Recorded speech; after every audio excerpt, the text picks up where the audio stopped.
Class का topic है modern physics. हम स्टार्ट कर रहे हैं। ये हमारा एडवांस का लास्ट टॉपिक है। हमारे सिलेबस में एडवांस का ये लास्ट टॉपिक है। एडवांस के सिलेबस में ये 5 सब टॉपिक्स हैं जो मॉडर्न में आते हैं। मॉडर्न फिजिक्स की 2 खासियत है। पहली बात, ये बहुत स्कोर रखता है, इसका वेटेज बहुत ज़्यादा है, इसका वेटेज बहुत ज़्यादा होता है। दूसरा, ये फैक्चुअल सब्जेक्ट है। फैक्चुअल मीन्स इसमें एप्लीकेशन और वेरिएशन नहीं है, इसमें एप्लीकेशन और वेरिएशन नहीं है, यानी जो पढ़ा दिया गया समझ गए तो नंबर आएगा ही आएगा। ये सबसे ज़्यादा स्कोरिंग टॉपिक होता है फिजिक्स का। इसमें बोर्स एटॉमिक मॉडल है, फोटोन्स एंड फोटोइलेक्ट्रिक इफेक्ट है, मैटर वेव्स है, एक्स रेज है और न्यूक्लियर फिजिक्स है। ये सारे टॉपिक केमिस्ट्री में भी कॉमन है। ये सारे टॉपिक जो हैं, ये सारे टॉपिक जो केमिस्ट्री में भी कॉमन है, यानी जब आप यहाँ पढ़ेंगे तो आप जो केमिस्ट्री स्टार्ट किए थे, एटॉमिक स्ट्रक्चर और फोटोइलेक्ट्रिक इफेक्ट, वो भी बहुत क्लियर होता है। ठीक, तो मुझे लगता है इस पूरे को मिला के 10 क्लास लगेगा। 2 2 1 1, इसमें हो सकता है 3 लग जाए, थोड़ा डिटेल में जाएंगे। 3 इसमें, तो मोटा मोटी 10 क्लास लगेगा। आज से 10 दिन जोड़ लो, आज से 10 दिन जोड़ लो। तो आज 25 तारीख है, तो 4 तारीख या 5 तारीख तक पूरा मॉडर्न खत्म हो जाएगा। फिर आपको हम एक्स्ट्रा मेंस टॉपिक पढ़ाना शुरू करेंगे, जो सिर्फ मेंस में है, एडवांस में नहीं है। फिर हम तुमको 15 दिसंबर के बाद एनसीईआरटी का रिवीजन स्टार्ट करेंगे। हम 15 दिसंबर के बाद एनसीईआरटी से तुम लोग को एक एक चैप्टर बाय चैप्टर नोट्स और रिवीजन स्टार्ट कराएंगे। और तुम लोगों का जनवरी महीने में, वही फिक्स कर दूंगा, कंफर्म कर दूंगा, 1 जनवरी से तुम लोग का फुल सिलेबस टेस्ट स्टार्ट होगा। ठीक, वो सारा रिवीजन प्लान करना है, बट पहले इसको खत्म कर लेते हैं उसके बाद। ठीक है, तो हम कोई भी टॉपिक पहले ले सकते हैं। सारे टॉपिक एक दूसरे से लगभग इंडिपेंडेंट ही हैं। हम बोर्स मॉडल ले रहे हैं, इसी सीक्वेंस में लेंगे हम। ठीक है, हम बोर्स मॉडल ले रहे हैं। ठीक, तो स्टार्ट करते हैं बोर्स मॉडल। ठीक है, तुम लोगों ने ये केमिस्ट्री में पहले पढ़ा हुआ है, आई थिंक पढ़ा हुआ है ना सब कुछ। ठीक है, ठीक है। तो अब देखो एटम कैसा होता है। सबसे पहले साइंटिस्ट लोगों ने, मैं ज़्यादा कहानी नहीं सुनाऊंगा, क्योंकि कहानी सुनाने में टाइम वेस्ट होता है। मैटर एलिमेंट किस चीज़ से बना है, उसका कॉन्स्टिट्यूएंट बिल्डिंग ब्लॉक क्या है। जैसे कोई घर ब्रिक्स से बना होता है, उसी तरह से एलिमेंट जो है उसका प्योरेस्ट और स्मॉलेस्ट फॉर्म होता है, जिससे वो बना, उसको बोला गया था एटम। क्या कहा गया था? एटम। तो एटम जो है, हमको ये पहले से पता था साइंटिस्ट लोगों को, element is made up of atom. देखो, जितना न्यूमेरिकल बनाना है सो बोर्स मॉडल के डेरिवेशन से बनाना है, बट मुझे लगता है आज हम लोग उस बोर्स मॉडल के डेरिवेशन तक नहीं पहुंच पाएंगे। कल उसको डेराइव करेंगे, एक ही दिन में पूरा खत्म कर देंगे। ठीक है, element is made up of atom. Atom जो होता है उसका बिल्डिंग ब्लॉक होता है ना। एटम के बारे में कुछ चीजें पता थी, उसको कहा गया था, उसका नाम दिया गया था एटम। एटम के बारे में कुछ चीजें पता थी। क्या क्या पता थी? पहले पता था कि एटम है प्लस और माइनस चार्ज। एटम में प्लस और माइनस चार्ज होता है, क्योंकि जब डिस्चार्ज होता है गैसेस का, जब हम कैथोड रे ट्यूब बनाते हैं, उसमें निगेटिव चार्ज निकलता है, एटम के भीतर से निकलता है। यानी एटम के अंदर कहीं ना कहीं पॉजिटिव चार्ज है, कहीं कहीं निगेटिव चार्ज है। लेकिन एटम एज ए होल क्या है? न्यूट्रल है। एटम के अंदर नेगेटिव चार्ज भी है, इसके अंदर नेगेटिव चार्ज है, लेकिन ये न्यूट्रल है। इसका मतलब इसमें पॉजिटिव चार्ज भी है, equal amount of positive charge भी है। इसका इलेक्ट्रिक डायपोल मोमेंट 0 आता है। इसका इलेक्ट्रिक डायपोल मोमेंट 0 आता है, यानी पॉजिटिव भी है, नेगेटिव भी है, लेकिन इलेक्ट्रिक डायपोल मोमेंट 0 आता है। यानी कि सेंटर ऑफ पॉजिटिव चार्ज और centre of negative charge coincide कर रहा है। They are not in neutralizing, not in neutralize. ये दोनों ऐसा नहीं हो रहा है कि मिल के न्यूट्रलाइज हो गया। पॉजिटिव नेगेटिव की सेपरेट आइडेंटिटी मेंटेन है। They do not neutralise, but dipole moment is 0। Atom का dipole moment in the absence of external field, अगर कोई एक्सटर्नल फील्ड ना दिया जाए तो इसकी डायपोल मोमेंट क्या होती है? 0 होती है। इसका मतलब सेंटर ऑफ पॉजिटिव चार्ज और centre of negative charge coincide करता है। तो बता चुके हम डायपोल में क्या होता है, अगर डिस्ट्रीब्यूटेड चार्ज हो तो पूरे पॉजिटिव चार्ज को उसके सेंटर पे डाल दो और पूरे नेगेटिव चार्ज को उसके सेंटर पे डाल दो। तो यहां पे क्या होता है, that means centre of positive and negative charges coincide. ये सारी चीजें पता थी ना। इसको एक्सप्लेन करने के लिए बहुत सारे साइंटिस्ट ने बहुत सारी चीजें दी। उसमें एक साइंटिस्ट थे जिनका नाम था थॉमसन। तो एक मॉडल आया थॉमसन मॉडल। थॉमसन मॉडल, इसको प्लम पुडिंग मॉडल भी बोलते हैं। इसने कहा कि atom is like a watermelon. Atom is like a watermelon. इन्होंने कहा कि एटम जो है वाटरमेलन के टाइप का है। बिकॉज ये वाटरमेलन के टाइप का है, उनका ये कहना था कि इसमें जो नेगेटिव चार्ज है या पॉजिटिव चार्ज है वो इसमें पूरे वॉल्यूम में डिस्ट्रीब्यूटेड है। इसमें पॉजिटिव चार्ज पूरे वॉल्यूम में डिस्ट्रीब्यूटेड है, जिसमें नेगेटिव चार्ज कहीं कहीं सीड की तरह होता है। नेगेटिव चार्ज क्या होता है, कहीं कहीं सीड की तरह होता है। देखो ये पॉजिटिव चार्ज जो है जैसे रेड पोर्शन होता है वाटरमेलन का, इसमें पॉजिटिव चार्ज डिस्ट्रीब्यूटेड है यूनिफॉर्मली और इसमें नेगेटिव चार्जेस सीड की तरह एम्बेडेड होते हैं। In such a way that total positive charge is equal to total negative charge. So positive भी है नेगेटिव भी है। The centre of positive charge and the centre of negative charge का centre और पॉजिटिव चार्ज का centre coincide करता है। इसीलिए यहां पर क्या होता है ये न्यूट्रल भी और इसकी डायपोल मोमेंट भी जीरो है। यहां पे जब हम इलेक्ट्रिक फील्ड देते थे, जब इलेक्ट्रिक फील्ड एक्सटर्नल ऑन करते थे तो हम देखते थे एलिमेंट में एक टेम्पोररी डायपोल मोमेंट क्रिएट हो जाता है। यहां पे एक टेम्पोररी डायपोल मोमेंट क्रिएट हो जाता है, ये क्रिएट हो जाता है, इंड्यूस हो जाता है। इन्होंने इसको भी एक्सप्लेन किया। कैसे किया, बोला कि अगर हम इलेक्ट्रिक फील्ड इसको देंगे तो इलेक्ट्रिक फील्ड क्या करेगा, पॉजिटिव चार्ज पे फोर्स लगाएगा in the direction of field और नेगेटिव चार्ज पे फोर्स लगाएगा opposite to direction of field. तो अब जो है सेंटर ऑफ पॉजिटिव और नेगेटिव चार्ज कोइंसाइड नहीं करेगा। अब जो है अगर आप इसमें एक इलेक्ट्रिक फील्ड दे देंगे ई एक्सटर्नल तो क्या होगा, तो ये ऐसे डिस्टॉर्ट कर जाएगा।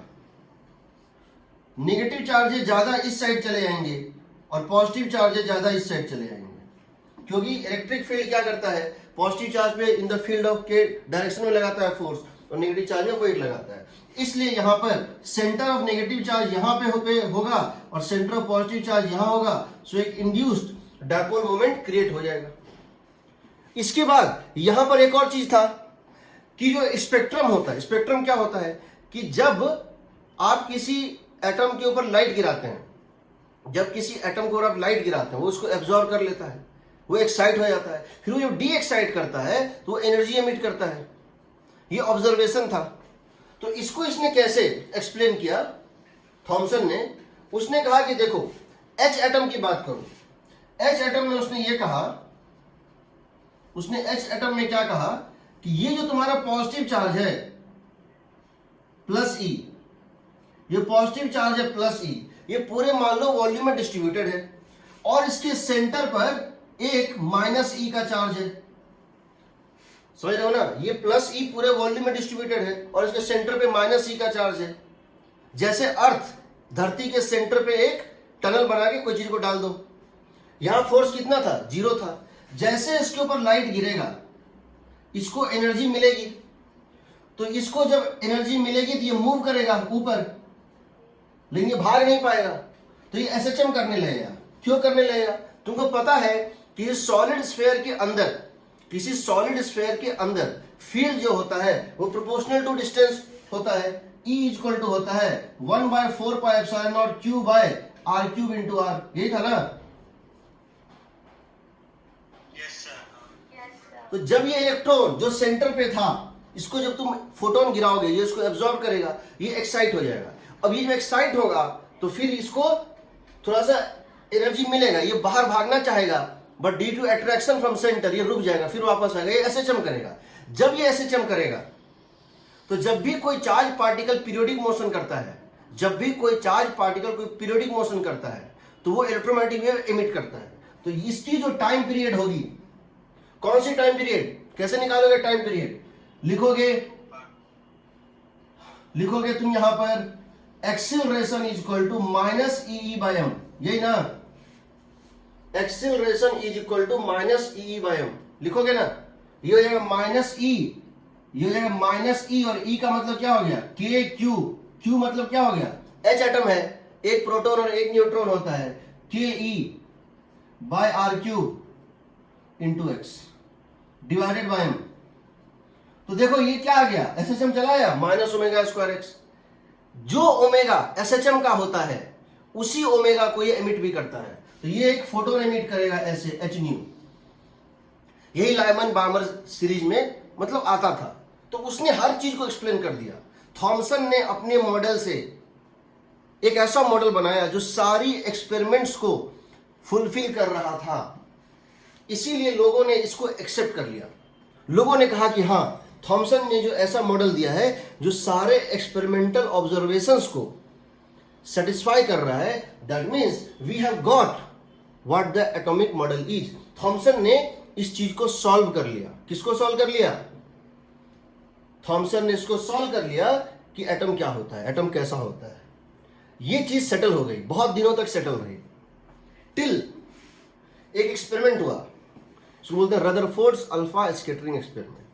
उसने इसको रॉन्ग प्रूव कर दिया, सडन डेथ ब्लो दे दिया। क्यों दे दिया? अगर एक्सपेरिमेंटली कोई चीज किसी लॉ से जस्टिफाई नहीं, अगर कोई ऐसा एक्सपेरिमेंट हो जाए जिसको एग्जिस्टिंग लॉ जस्टिफाई नहीं कर सकता है या उसको एग्जिस्टिंग लॉ के उल्टा जा रहा है, तो उस लॉ को जाना होता है। हर लॉ गेस है, याद रखना, फिजिक्स में हर लॉ जो है एक एक्सप्लेनेशन है किसी एक्सपेरिमेंट का। जिस दिन वो एक नया एक्सपेरिमेंट ऐसा आ गया कि उसका एक्सप्लेनेशन उसके उल्टा जा रहा है एग्जिस्टिंग लॉ के, वो लॉ खत्म हो जाएगा। तो थॉमसन का मॉडल बहुत दिनों तक चला, वाटरमेलन टाइप का होता है। ठीक, यहां किसी कोई डाउट है? हालांकि ये हमारे सिलेबस में नहीं है, ये सिर्फ कहानी है।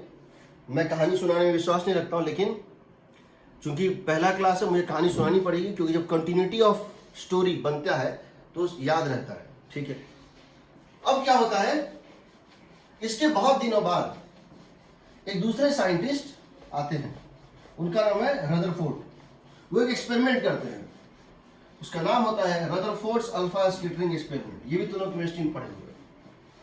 तो उन्होंने एक एक्सपेरिमेंट किया, और ये एक्सपेरिमेंट फिजिक्स का one of the landmark experiment माना जाता है। 3-4 ऐसे एक्सपेरिमेंट हैं फिजिक्स का, जो मैंने पहले भी साथ तुम लोगों को बताया है, जो फिजिक्स में टर्निंग पॉइंट माने जाते हैं। पहला था इसमें रदरफोर्ड्स अल्फा स्कैटरिंग, जिसने पहली बार एटम के बारे में बहुत कुछ बताया।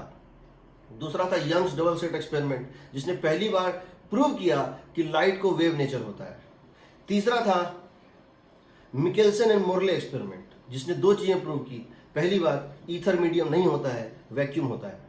ईथर मीडियम नहीं होता है, जहां कुछ नहीं है वहां कोई इलास्टिक मीडियम नहीं है, सो कॉल्ड ईथर। ईथर नाम का कोई मीडियम नहीं है, वहां वैक्यूम है। और दूसरा, किसी भी चीज की स्पीड लाइट की स्पीड को क्रॉस नहीं कर सकती। दोनों प्रूव किया एक्सपेरिमेंटली मिकेल्सन एंड मोरले ने। और चौथा डेविसन एंड जर्मर एक्सपेरिमेंट, जिसने ये प्रूव किया कि डिब्रोगली का जो मैटर वेव्स है वो एक रियल चीज है, वो कोई इमेजिनरी चीज नहीं है। ठीक है, देखेंगे, हम सब कुछ पढ़ने वाले हैं। ठीक है, सो बहुत दिनों बाद एक एक्सपेरिमेंट उसको बोलते हैं Rutherford's alpha scattering experiment. Rutherford's alpha scattering experiment.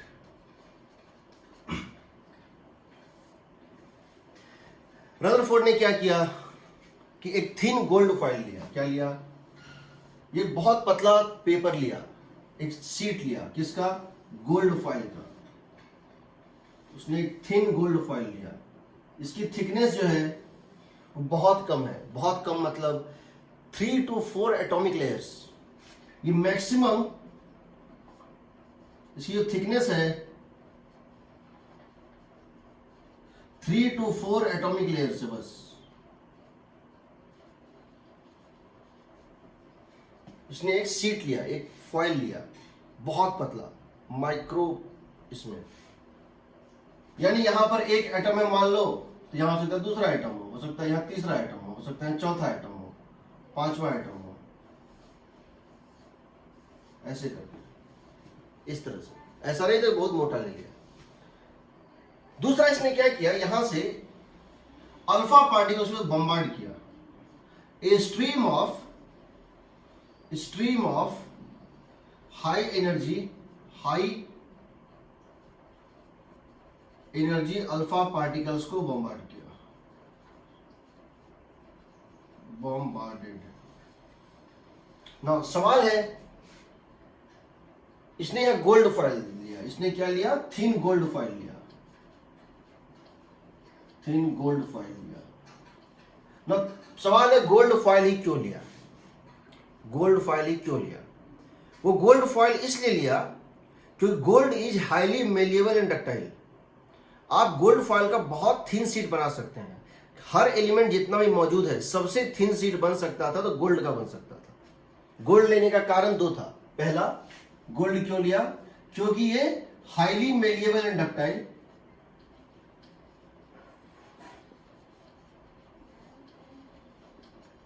उसको बहुत पतला शीट चाहिए था, थिननेस शीट पॉसिबल, तो गोल्ड से बेहतर कोई नहीं था। दूसरा,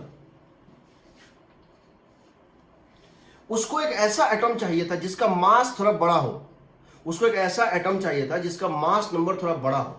he wanted larger mass number,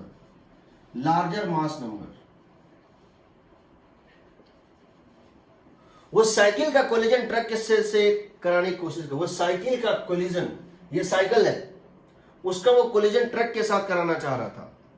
car के साथ या ट्रक का ट्रक के साथ नहीं कराना चाह रहा था, साइकिल का साइकिल के साथ नहीं कराना। वो चाहता था जिससे वे कोलिजन कराए वो उसकी मास बहुत ज्यादा होनी चाहिए कंपेयर टू अल्फा पार्टिकल के, वो ये भी चाहता था। इसीलिए उसके पास यही एक ऑप्शन था, ये एटम है, तो उसने जो है बम्बार्ड करा दिया। उसने अल्फा पार्टिकल ही क्यों लिया, कोई और पार्टिकल क्यों नहीं लिया, क्योंकि उस समय जो सोर्स इसके पास था, उसमें जिसके पास सोर्स था वो न्यूक्लियर डीके का प्रोसेस था। उसने कुछ ऐसे सैंपल लिए जो अल्फा डीके कर रहे थे, तो उसको अल्फा बनाना नहीं पड़ा, वो अपने आप बना हुआ उसको मिल गया। हम जानते हैं कुछ न्यूक्लियर अल्फा डीके करते हैं, अल्फा वैसे ही बहुत ज्यादा और इसकी एनर्जी बहुत ज्यादा होती है, अल्फा पार्टिकल की एनर्जी। ये अल्फा डीके से ये कोई न्यूक्लियस रहा होगा जिसका उसने अल्फा डीके करा दिया, तो इसको सोर्स भी बहुत आसान था, अल्फा पार्टिकल को क्रिएट करने की जरूरत नहीं थी, वो अपने आप स्पॉन्टेनियसली नेचुरली निकलता है। हम देखेंगे न्यूक्लियर फिजिक्स में अल्फा डीके क्या होता है। तो जब इसने इसको बम्बार्ड किया तो इसने क्या देखा, इसने देखा जब इसने इस स्ट्रीम ऑफ अल्फा पार्टिकल को बम्बार्ड किया, तो इसके और यहां इसने एक स्क्रीन दे दिया, यहां इसने क्या किया, एक स्क्रीन डाल दिया। स्क्रीन पे इसने जिंक सल्फाइड का एक कोटिंग डाल दिया, एक ZnS का कोटिंग डाल दिया। जिंक सल्फाइड की प्रॉपर्टी होती है कि जब उससे कोई पार्टिकल टकराता है तो वो ग्लो करने लगता है, वो वहां पे सिंटिलेशन पॉइंट्स क्रिएट करता है। क्या करता है, इट क्रिएट्स, जब इससे कोई पार्टिकल टकराता है तो उस पॉइंट पे कुछ देर तक स्क्रीन जो है चमकता है, इसको बोलते हैं scintillation points. These are scintillation points.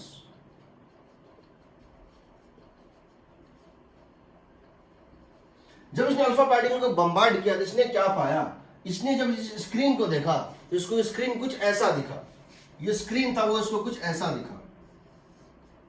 Screen का सेंटर ये है, ओ। इसने देखा ये सिंटिलेशन पॉइंट्स कुछ इस टाइप से था,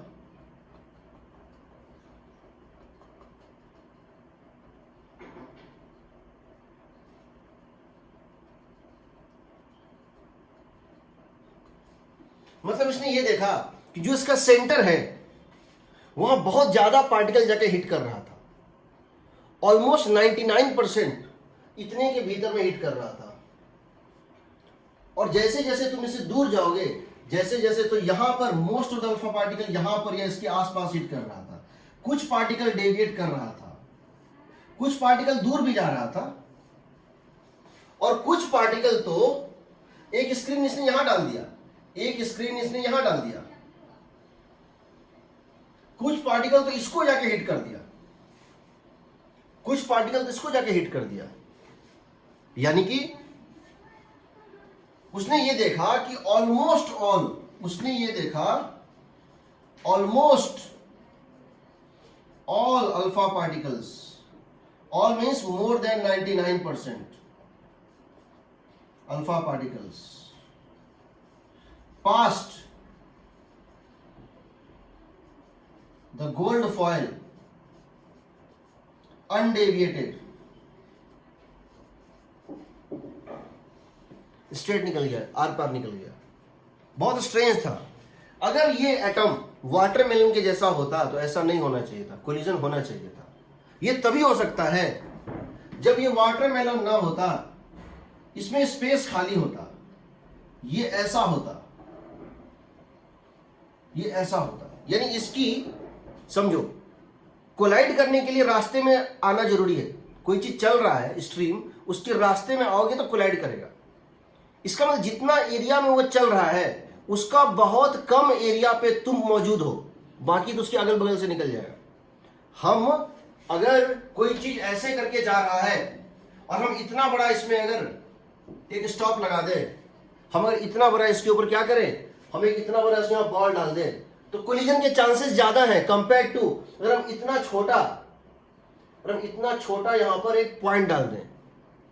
यानी जितना बड़ा, जितना छोटा क्रॉस सेक्शन होगा उस हिंड्रेंस का, जो वो पार कर रहा है तो रुकने वाला, जो उसके रास्ते में जो ऑब्स्टिकल है उसका जितना बड़ा क्रॉस सेक्शन होगा उतना ज्यादा हिटिंग का चांस है, जितना छोटा क्रॉस सेक्शन होगा उतना कम हिटिंग का चांस है। तो बिकॉज ऑलमोस्ट ऑल 99% से ज्यादा अनडिवाइडेड पास कर गया, यहां पर उसने कंक्लूड किया most of the space inside the atom is empty. क्या किया? मोस्ट ऑफ द स्पेस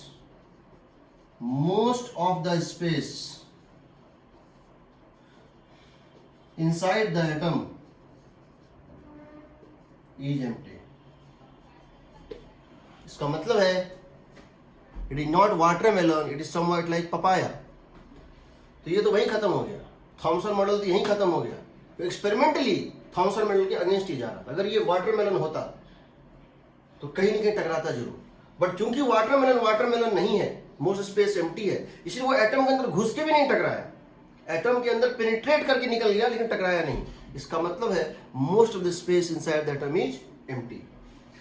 अब उसने कंक्लूजन्स ड्रॉ किए और ये ड्रॉ किया। इसने क्या देखा? सबसे ज्यादा, यहां से देखो, अगर तुम यहां से देख रहे हो थीटा पे, और हम कह रहे हैं कि यहां से आया और ये एंगल थीटा पे डेविएट कर गया, तो इस डायरेक्शन का मतलब क्या हुआ? Theta is 0।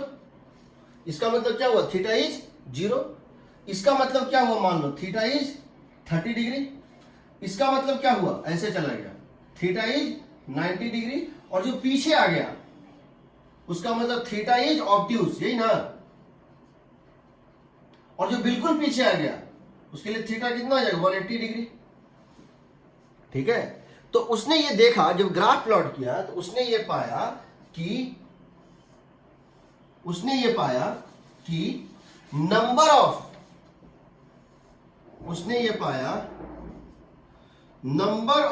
Particles, number of alpha particles versus angle theta, number of alpha particles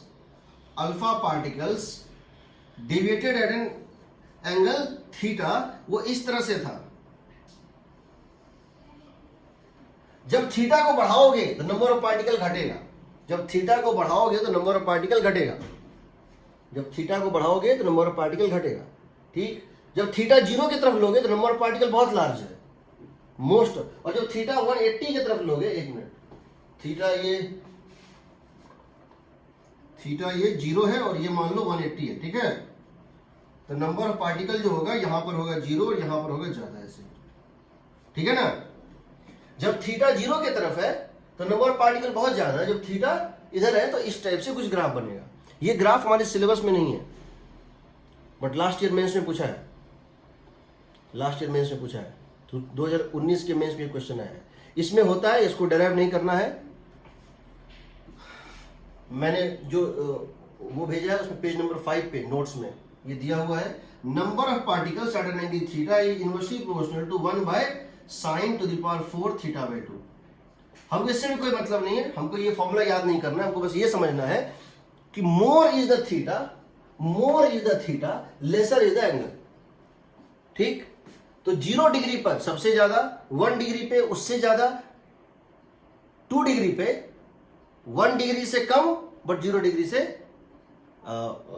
2 पे, अगर 1 2 3 को ले, यहां ले 1 डिग्री, यहां ले 2 डिग्री, यहां ले 3 डिग्री डेविएशन, तो सबसे ज्यादा 0 डिग्री पे होगा, उसके बाद 2 डिग्री, उसके बाद 3 डिग्री, और 180 डिग्री पे तो नेग्लिजिबल शायद ही मिलियंस में से एक 180 पे आता है, मिलियंस में से एक 180 पे आता है। ठीक है, अब इसको जो उसने देखा एक्सपेरिमेंटली, अब वो दो चीज कर रहा है। क्या कर रहा है? एक तरफ तो वो ऑब्जर्वेशन लिख रहा है और दूसरी तरफ उसका कंक्लूजन लिख रहा है। ठीक, हम जो देखते हैं उससे कंक्लूड करते हैं, हम जो देखते हैं उससे कंक्लूड करते हैं। यहां कोई डाउट किसी को? अब वो क्या करेगा, एक साइड लिखेगा ऑब्जर्वेशन, दूसरी साइड लिखेगा कंक्लूजन, ताकि वो पूरी एटम को डिस्क्राइब कर सके। ठीक है, तो याद रखना जब थॉमसन ने मॉडल दिया था उसको नोबेल प्राइज मिला। जब रदरफोर्ड ने मॉडल दिया उसको गलत प्रूव कर दिया, रदरफोर्ड को भी नोबेल प्राइज मिला, बट थॉमसन का नोबेल प्राइज छीना नहीं गया। याद रखना, आप दो चीज, आप आज के डेट में कोई साइंटिफिक अगर वो कर रहे हैं और बाद में वो गलत भी प्रूफ अगर हो जाता है, तो भी वो साइंस को एक इनसाइट तो देता ही है, वो साइंस को एक इनसाइट तो देता ही है। एक साइंटिस्ट का नाम नहीं याद आ रहा है, वो दो भाई हैं या दो बाप बेटे कुछ हैं, एक को इसलिए इलेक्ट्रॉन, हाँ एक को इसलिए मिला, हाँ थॉमसन को ही, थॉमसन के दो है, एक जे थॉमसन और एक और है। एक को मिला था ये प्रूव करने के लिए कि इलेक्ट्रॉन पार्टिकल है, इलेक्ट्रॉन खोजने के लिए। इलेक्ट्रॉन कौन खोजा था? इलेक्ट्रॉन का डिस्कवरी किसने किया था? चैडविक ने किया था ना। ऐसा कुछ स्ट्रेंज सा चीज है, एक कहानी है, बताऊंगा बाद में, अभी तो क्या टाइम नहीं। चलो, तो Rutherford's observations and conclusions, observations and conclusions. Rutherford ने ऑब्जर्व किया और कंक्लूड क्या किया?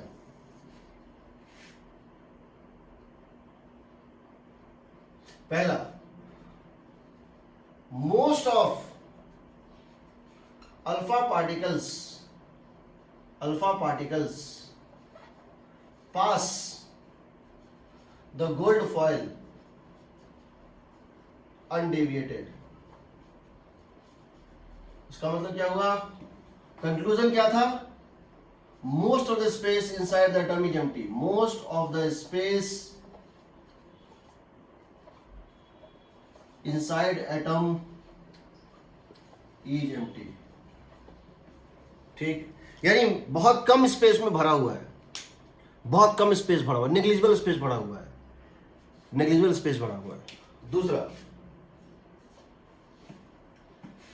In this process alpha particle is deviated, sometimes at 1 degree, sometimes at 10 degrees, sometimes at 20 degrees, and sometimes reverted back, but gold foil remains undisturbed. Gold foil or gold nuclei remained almost undisturbed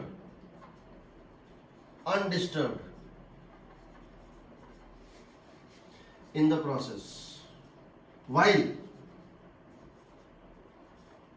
alpha particle is sent back और deviated। इसका मतलब क्या हुआ कि जिससे टकराया है उसकी मास बहुत बड़ी है।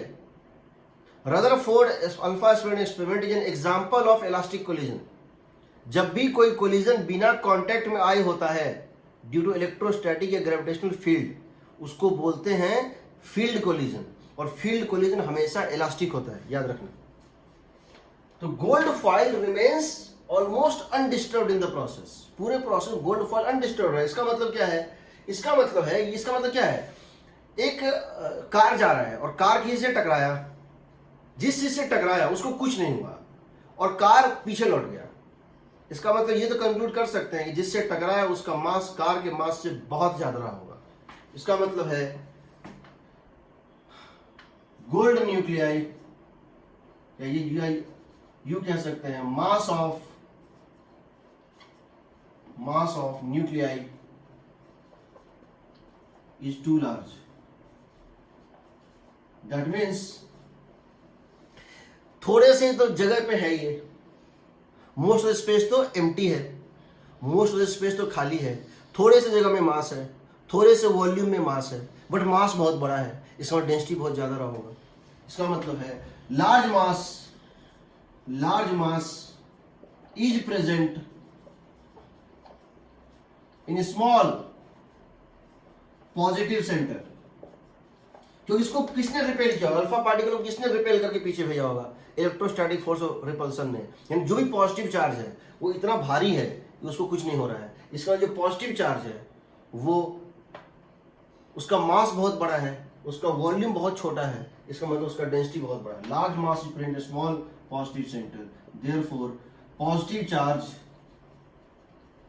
Has large density. तीसरा, पॉजिटिव चार्ज तो है, क्योंकि जब तक पॉजिटिव चार्ज नहीं होगा इसको रिपेल कौन करेगा, पॉजिटिव चार्ज होगा तभी तो अल्फा को रिपेल करेगा। अल्फा को रिपल्सन हो रहा है, इसका मतलब पॉजिटिव चार्ज प्रेजेंट है, तो पॉजिटिव चार्ज तो है, तो पॉजिटिव चार्ज तो है। Alpha is repelled, alpha particle is repelled, therefore positive charge present. लेकिन atom as a whole is neutral, atom is neutral, ये सबको पता है, atom as a whole is neutral. इसका मतलब है equal negative charge is present, equal negative charge is present. पांचवा, positive भी है और नेगेटिव भी है, लेकिन दो चीजें और हो रही हैं। पहला, दोनों को मिल जाना चाहिए, एक पॉजिटिव और एक नेगेटिव को न्यूट्रलाइज कर जाना चाहिए। एक तो न्यूट्रलाइज नहीं कर रहे हैं, दूसरा एटम का as a whole dipole moment कितना है, 0 है। दोनों चीज कैसे सेटिस्फाई होगा, सोचो अगर हम यहां माइनस डाल दें और यहां प्लस डाल दें तब तो बन गया, तब तो उसका एक इलेक्ट्रिक डायपोल मोमेंट बन गया, तो ये एक्सेप्टेबल नहीं है। यहां पर तो electric dipole moment is not 0। और अगर दोनों को मिला दें, प्लस और माइनस को मर्ज कर दें, तो अब क्या हो जाएगा, ये हो जाएगा न्यूट्रल। ये मतलब क्या हो जाएगा, इसका मतलब क्या होगा, दे न्यूट्रलाइज, तो चार्ज न्यूट्रलाइज। अगर उनको सेपरेट रखते हो तो डायपोल मोमेंट क्रिएट हो जाएगा, और दोनों को मिला देते हो तो फिर वो चार्ज हमेशा के लिए खत्म हो जाएगा, हमेशा के लिए न्यूट्रलाइज हो जाएगा। यानी पॉजिटिव और नेगेटिव चार्ज अपनी आइडेंटिटी लूज कर देगी, पॉजिटिव और नेगेटिव चार्ज हमेशा के लिए खत्म हो जाएगा। ना ये हो रहा है ना ये हो रहा है, तो इसको कैसे एक्सप्लेन करेंगे, पॉजिटिव चार्ज भी है और नेगेटिव चार्ज भी है, दोनों एक दूसरे पे इलेक्ट्रोस्टैटिक फोर्स लगा रहे हैं, दोनों एक दूसरे पर इलेक्ट्रोस्टैटिक फोर्स लगा रहे हैं, लगाएंगे ही, बट फिर भी दोनों मिल नहीं रहे। तो रदरफोर्ड ने हिंट लिया, कहां से, उस समय केपलर का लॉ आ चुका था, ग्रेविटेशन का यूनिवर्सल लॉ ऑफ केपलर का लॉ आ चुका था कि सन प्लैनेट को अपनी तरफ खींचता है, अट्रैक्ट करता है, फिर भी प्लैनेट सन पे मिलता नहीं है, उससे मिलता नहीं है। Sun attracts the planets, but planet do not fall on the sun because it is moving on the circular path या इलिप्टिकल पाथ। तो इसने कहा कि ऐसा जरूर होगा, उसको एक्सप्लेन करना था कि पहली बात कि पॉजिटिव और नेगेटिव की सेपरेट आइडेंटिटी है, दूसरी बात पॉजिटिव का सेंटर ऑफ चार्ज और नेगेटिव का सेंटर ऑफ चार्ज कोइंसाइड कर रहा है, और तीसरी बात कि उसके इलेक्ट्रिक डायपोल मोमेंट 0 है, अगर फील्ड नहीं है, जब एक्सटर्नल फील्ड दोगे तो एक डायपोल मोमेंट क्रिएट होगा। उसने बोला ऐसा है कि यहां पे एक पॉजिटिव चार्ज है और इसके चारों तरफ ये नेगेटिव चार्ज घूमता रहता है, इसके चारों तरफ ये नेगेटिव चार्ज घूमता रहता है, -E। ये माइनस क्यू है और ये प्लस क्यू है। इसकी वजह से अट्रैक्शन है, जरूर अट्रैक्शन तो है, वो तो होगा ही, अट्रैक्शन तो इसके ऊपर है, but this attraction, this electrostatic force is giving the acceleration, but that acceleration is rate of change of direction, not rate of change of speed. तो ये जो एक्सीलरेशन है ए, वो किसकी वजह से है? F electrostatic by mass. But ये एक्सीलरेशन अगर ये रुका हुआ होता तब इसी जगह कोलाइड कर जाता, बट ये एक्सीलरेशन बिकॉज कोई स्पीड है, इसलिए ये एक्सीलरेशन क्या हो जाती है? v स्क्वायर बाय आर क्या हो जाती है? Rate of change of direction. तो भले इसकी acceleration rate of change of direction के फॉर्म में है, rate of change of direction के फॉर्म में ये एक्सीलरेशन है इसको, that is equal to F electrostatic by mass, लेकिन ये rate of change of direction है, इसलिए सेंटर पे कोलैप्स नहीं करता है। तो उसने कहा कि ऐसा होता है। फिर उसने ये सोचा कि जब हम किसी को एनर्जी देते हैं, जब किसी को हम, तो उसने कहा कि पॉजिटिव चार्ज सेंटर होता है, उसके चारों तरफ नेगेटिव चार्ज घूमता रहता है। तो इनकी एक पोटेंशियल एनर्जी होती है और एक काइनेटिक एनर्जी होती है, इसकी और इसकी मिला के पोटेंशियल एनर्जी होती है, एक काइनेटिक। इसकी एनर्जी कितनी हो जाएगी? काइनेटिक प्लस पोटेंशियल, इसकी एक एनर्जी होगी, क्योंकि इलेक्ट्रोस्टैटिक सिस्टम एक प्लस और एक माइनस चार्ज है, तो उसकी पोटेंशियल एनर्जी होगी 1/4 pi epsilon naught Q1 Q2 by R, और काइनेटिक एनर्जी क्या होगी? Half mv square. तो इसने कहा इसकी एनर्जी होती है। जब आप इसको फोटोन देते हैं, जब इस नेगेटिव चार्ज के ऊपर एक फोटोन गिरता है, इस नेगेटिव चार्ज को कहा गया था इलेक्ट्रॉन, ठीक है, उसको हम देखेंगे। जब इसके ऊपर एक फोटोन गिरता है, इसको एब्जॉर्ब कर लेता है, एब्जॉर्ब करके ये क्या करता है? हायर स्टेट में चला जाता है। एब्जॉर्ब करने के बाद ये क्या करता है? ये हायर स्टेट में चला जाता है, हम कहते हैं एक्साइट हो गया। क्या बोलते हैं? एक्साइटेड हो गया। तो जब एक पर्टिकुलर रेडियस में कोई इलेक्ट्रॉन घूम रहा है और जब उसको तुम बाहर से एनर्जी देते हो तो उसको एक्स्ट्रा एनर्जी मिलता है, वो अपनी ऑर्बिट बढ़ा लेता है, उसकी रेडियस बढ़ जाती है, यानी उसकी रेडियस बढ़ जाती है, उसकी एनर्जी बढ़ जाती है। उसी तरह से अगर यहां पर ये है, घूम रहा है, और ये वापस यहां लौटेगा, तो जितना एनर्जी घटेगा उतने का ये फोटोन एमिट कर देगा, h। तो कहने का मतलब है रदरफोर्ड ने सब कुछ एक्सप्लेन कर दिया। तो रदरफोर्ड ने अपना मॉडल क्या बताया, मैं इसको लिख रहा हूं। यहाँ पे डाउट है किसी को? सर ये कैसे पता चला कि मूव कर रहा है? क्या मूव कर रहा है? इलेक्ट्रॉन नहीं पता अभी तक, ये एक्सप्लेनेशन है, ये एक एक्सप्लेनेशन है इसका। इसको किसी ने देखा नहीं है, इलेक्ट्रॉन किसी ने देखा नहीं है। देखो तुम लोग 11th में मुझे पढ़ाई नहीं मिला था, फिजिक्स कैसे चलता है समझो, फिजिक्स कैसे चलता है। फिजिक्स की पे रिचर्ड फेनमैन ने जो लिखा है मैं तुम्हें बता रहा हूँ। उसने चेस को लेकर लिखा था, मैं क्रिकेट को लेकर बता रहा हूँ। मैं एक पर्सन हूँ, मुझे क्रिकेट खेलना नहीं आता है। मैं एक पर्सन हूँ, मुझे क्रिकेट खेलना नहीं आता है और मैं क्रिकेट सीखना चाहता हूँ। तो मैं क्या करता हूँ, टीवी ऑन कर लेता हूँ और मैच देखना शुरू करता हूँ। ठीक, तो मैं पहला दिन, मुझे कुछ नहीं आता, मैंने लाइफ में कभी क्रिकेट का नाम भी नहीं सुना है और मुझे क्रिकेट सीखना है, तो मैं मैच देखना शुरू करता हूँ। तो जब मैच देखना शुरू करता हूँ तो पहला दिन जो मैच में है, होता क्या है कि बॉलर आता है और बॉलिंग करता है और वो जो बॉल फेंकता है, फिर एक बैट्समैन उसको हिट करता है, वो दौड़ता है, मैं उसको देख रहा हूँ गौर से और मैं नंबर स्कोर बोर्ड भी देख रहा हूँ। तो मैंने क्या एक दो चीज़ कंक्लूड किया, क्या एक ओवर में 6 बॉल होते हैं, ठीक है, ठीक। फिर मैंने ये देखा कि जब भी ये 6 बॉल एक बॉलर फेंक देगा तो दूसरा बॉलर आएगा। फिर मैंने क्या देखा कि अगर मतलब शॉट मारने के बाद जब तक बॉल ना आ जाए, जितनी बार बैट्समैन अप डाउन करता है उतना रन बढ़ जाता है। फिर मैंने क्या देखा, वो जब हिट करता है और अगर बॉल कहीं गिरने के बाद बाउंड्री के पार चला जाता है तो वहाँ पे कितना होता है, 4 रन होता है। अगर बॉल ऊपर ऊपर चला जाता है तो 6 रन होता है। अगर बॉल ऊपर ऊपर जा रहा है और अंदर कैच कर लेता है तो क्या होता है, आउट। तो मैं अपने रूल्स बना रहा हूँ, मैं क्रिकेट को देख करके उसकी नियम गेस कर रहा हूँ, ठीक। मैं ये काम करता हूँ कितने दिनों तक, मैं ये काम करता हूँ 10 दिनों तक। और 10 दिनों के बाद मुझे लगता है मैंने क्रिकेट सीख लिया, मैंने इतना मैच देख लिया है कि now I am aware of all the rules of the game. मैं अब रूल्स को समझ चुका हूँ, मैं अब समझ गया हूँ पूरी तरह से। उसके बाद एक दिन क्या होता है, उसके एक दिन क्या होता है कि मैं देख रहा हूं मैच, वही मैच हो रहा है, रिपीट हो रहा है। 2 महीने बाद एक ऐसा मैच होता है जिसमें कि बॉलिंग करता है। होता क्या है कि एक बॉलर बॉलिंग करने के लिए आता है, बॉलर बॉलिंग करने आता है और वो देखता है कि जो नॉन स्ट्राइकर वाला है, रनर है, वो अपनी क्रीज छोड़ चुका है। ऐसा हुआ है क्रिकेट में, पहले हुआ है ऐसा, कपिल देव ने किया था पाकिस्तान के साथ। तो वो क्या करता है, ऐसे बॉल करता है, तब तक देखता है इसने क्रीज छोड़ दिया, वो ऐसे इसको विकेट में मार देता है, बोलता है रन आउट। अंपायर उसको रन आउट दे देता है, समझ गए? अंपायर को रन आउट दे देता है, ठीक, क्योंकि वो क्रीज छोड़ चुका था, रन आउट हो गया। क्योंकि मैं ऐसे बॉलिंग करने ही वाला हूँ, बॉल यहां तक ले गया, देखा ये तो क्रीज से भाग चुका, मैंने बॉल नहीं फेंक के विकेट में मार दिया, बोला कि रन आउट हो गया, रन आउट। मुझे लगा अच्छा ये रन आउट हो गया। उसके 2 महीने बाद एक दूसरा मैच होता है, उसमें एक पाकिस्तानी बॉलर यही काम करता है। वो क्या करता है, आता है दौड़ता हुआ और देखता है उसने क्रीज छोड़ा और ऐसे मार देता है।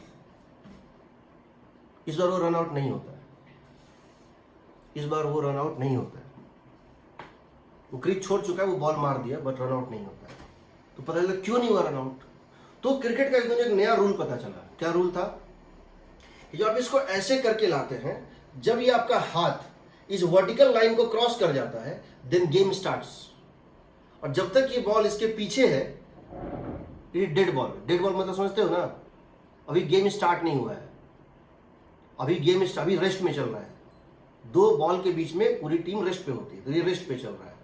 तो इंडिया के बॉलर ने इसको पार करने के बाद हिट किया था और इसने इसके पहले हिट कर दिया। उस दिन एक नया नियम पता चला, अच्छा ऐसा होता है। उसी तरह से तुम पूरा गेम सीख लो, हमको पूरा गेम पता है, हम सब कुछ समझ गए हैं। एक दिन ऐसा होगा कि मेरे रूल्स टूट जाएंगे, तो उस दिन मुझे पता चलेगा अरे आज तो मुझे एक नया चीज पता चला, क्योंकि वो इतना डीप था कि कभी मैंने सोचा ही नहीं। तो होता क्या है, रूल्स ऐसे मैं बनाऊंगा, मैं ये बनाऊंगा कि जब भी मैंने एक रूल बना लिया कि जब भी बॉल ऊपर जब भी बॉल ऊपर से जा रहा है बिना टप्पा खाए और किसी प्लेयर ने कैच कर लिया, वो आउट हो जाएगा। ये मैंने नियम बनाया हुआ था। एक दिन क्या हुआ, उसने बॉल किया, उसने हिट किया, और जब तक वो बाहर टप्पा खाता उसके पहले ही किसी ने कैच कर लिया, बट आउट नहीं हुआ। क्यों नहीं हुआ? वो नो बॉल था। क्या था? नो बॉल था। उस दिन मुझे पता चला कि मेरा ये रूल जो था, जो पहले मैंने बनाया था, कि जब भी बैट्समैन बॉल को हिट करेगा और प्लेयर फील्डर बाउंड्री के अंदर उसको कैच कर लेगा तो वो आउट होगा। ये कंडीशनल है। किस कंडीशन में? कि बॉल नो बॉल नहीं होनी चाहिए। समझ रहे हो ना? समझ रहे हो ना? मेरे ही पुराने रूल समय के साथ रिफाइन होंगे। यही फिजिक्स में होता है। मैंने गेस किया, किसी ने नेचर को देखा और सोचा कि अच्छा ऐसा होता होगा, ताकि सारा एक्सप्लेनेशन हो जाए। हो गया एक्सप्लेन। जब तक वो एक्सपेरिमेंट को सेटिस्फाई कर रहा है, पास्ट एंड फ्यूचर एक्सपेरिमेंट, तब तक वो सही चल रहा है। जिस दिन वो एक्सपेरिमेंट के अगेंस्ट गया, वो रूल हट जाएगा, या तो उस रूल में मॉडिफिकेशन किया जाएगा, या उस रूल को हटा के नया रूल लाया जाएगा। यंग्स डबल स्लिट एक्सपेरिमेंट जब तक नहीं हुआ था, तब तक एक्सपेरिमेंटली कोई प्रूफ नहीं था। कोई एक्सपेरिमेंट दुनिया का ऐसा नहीं था, क्योंकि कोहेरेंट सोर्स नहीं था हमारे पास।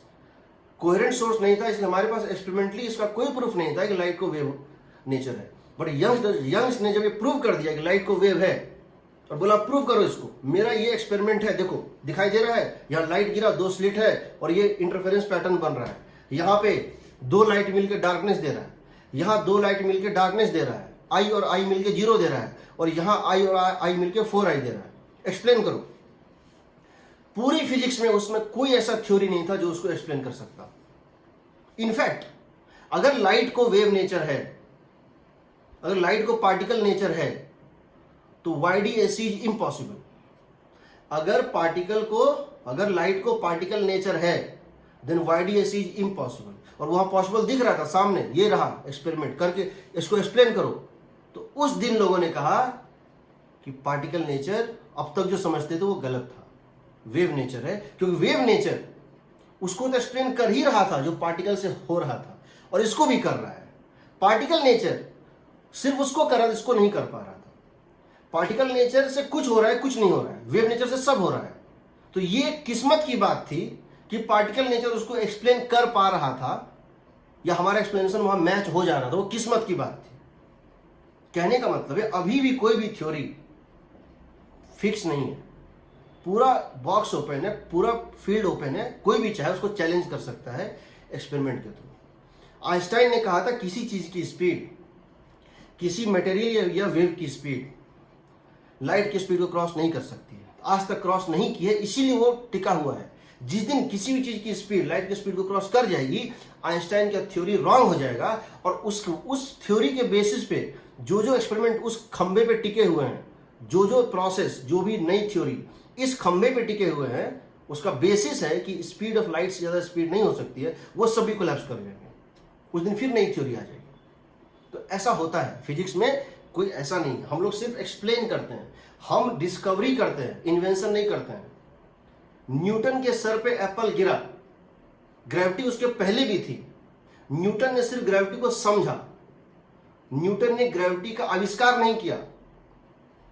न्यूटन ने ग्रेविटी का आविष्कार नहीं किया, उसने ग्रेविटी को समझा। नेचर तो पहले भी वही था, न्यूटन के पहले भी था, उसके बाद भी है। उसने उस दिन उसको समझा मैथमेटिकली क्या होता है। सो हम फिजिक्स में एक्सप्लेन करते हैं what and how, not why. क्यों दो मासेस खुद को अट्रैक्ट ही करते हैं, रिपेल नहीं करते हैं, इसका कोई जवाब नहीं फिजिक्स के पास। बट अट्रैक्ट करते हैं तो कहते हैं अट्रैक्ट करते हैं, हमने देखा और लिख दिया। बायोलॉजी में क्या होता है, बायोलॉजी में क्या होता है, ब्लड रेड होता है। रेड क्यों होता है, पता लग किया होमोग्लोबिन से होता है। तो उसने कोई नया खोज नहीं कर दिया, जो नेचर ने दिया उसको देखा, उसको समझा और उसको एक्सप्लेन कर दिया। यही चीज होता है। अभी भी बीमारी जब इसका इलाज निकलेगा कोरोना वायरस का, तो उसी से निकलेगा। लोग नेचर को पढ़ते हैं, नेचर के ऑब्जर्वेशन को फिजिक्स कहते हैं, नेचर के ऑब्जर्वेशन को फिजिक्स कहते हैं। ठीक है, और हम कर सकते हैं, सब करता है, ऑब्जर्व सब करता है, हम खुद करते हैं। तो हम जो है इस तरह से करते हैं। तो इसीलिए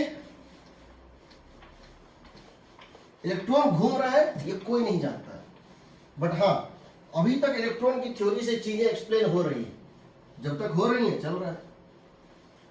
पूरी मैथमेटिक्स पाई पे चलती है, पूरी मैथमेटिक्स पाई पे चलती है।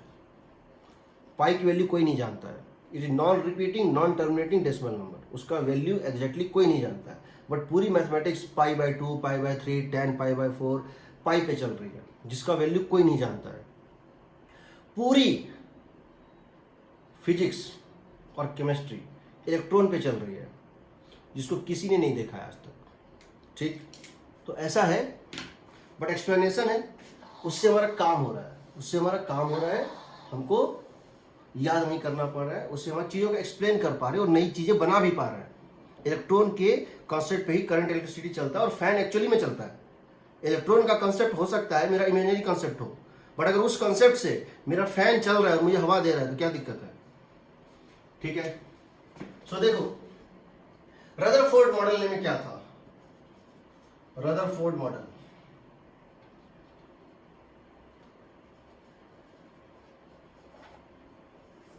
उसने कहा कि an atom consist of A positively charge dense centre, an atom consists of a positively charged dense center called nucleus, around which negatively charged electrons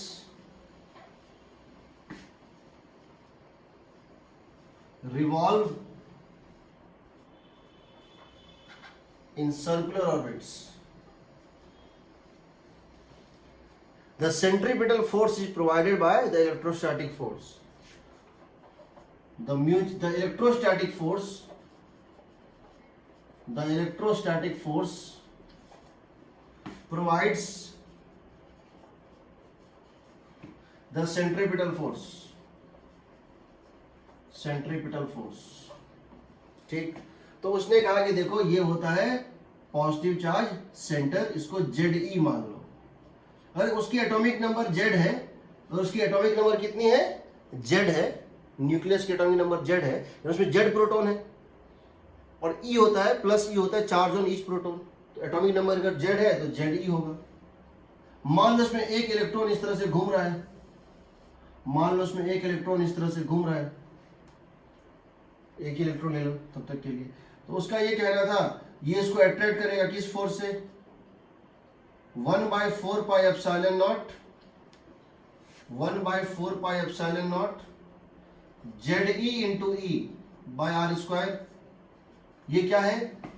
force of attraction. अगर इसकी स्पीड v है और इसकी रेडियस अगर orbit की r है तो इसकी एक्सेलरेशन, यूनिफॉर्म सर्कुलर मोशन में एक्सेलरेशन क्या होता है? v square by r। That must be equal to mass into acceleration, mass into acceleration.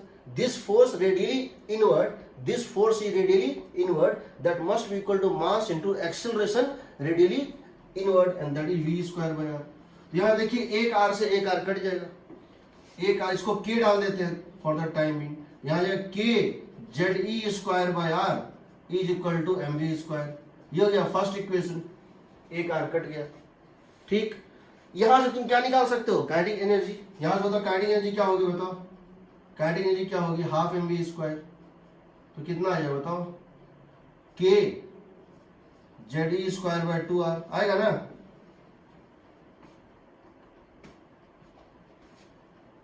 इसका हाफ कर दो, दोनों साइड इसका हाफ कर दो।